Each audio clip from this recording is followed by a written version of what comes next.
Imagine a blood-sucking, power-hungry organism invading your body, and all of a sudden, you experience gender reassignment.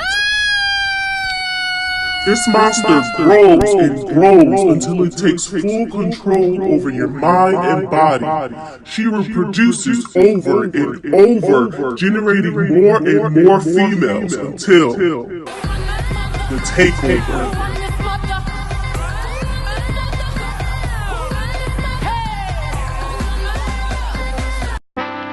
Okay, maybe that's not exactly how it works.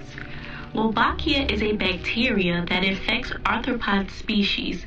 It has the ability to genetically alter the male species into fully functioning females that are able to reproduce. This bacteria inhibits the production of the hormone androgen that play a role in male sex traits. Wolbachia finds it more beneficial to feminize a population and create a process of reproduction that would not involve fertilization. We call this term parthenogenesis. Now, you may be wondering why this bacteria prefers to kill off the male offspring by changing the sex traits to females. This feminist organism wants to ensure that all of the offspring end up as infected females. While this may sound like an antagonist, Wolbachia actually provides the host with a mutualistic relationship, which leads us into our next sector, the benefits of Wolbachia.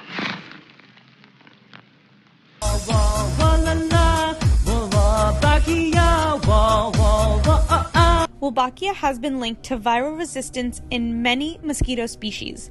The link between high Wolbachia density in the host and antiviral effects leads to the hypothesis that all Wolbachia strains are capable of antiviral protection.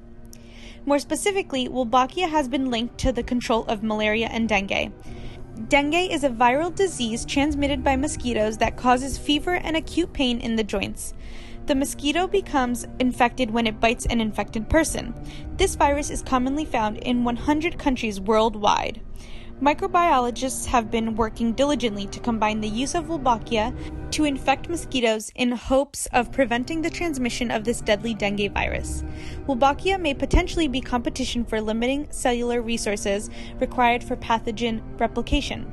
Recently, biologists transinfected Aedes aegypti with a life-shortening strain of the endosymbiont Wolbachia as the first step in developing a biocontrol strategy for dengue virus transmission. Scientists believe that this may be an evolutionary task if it is successful. While developing a system to successfully manipulate microbes for the advancement of health seems ideal, there are some concerns that arise. Some of the issues scientists face are understanding how two or more species interact within a community and how metabolic changes between species occur. The bioengineered strain of Wolbachia, called W. mel pop, is native in Drosophila melanogaster and functions by over-replicating in the cells and causing early host cell lysis and eventually host death.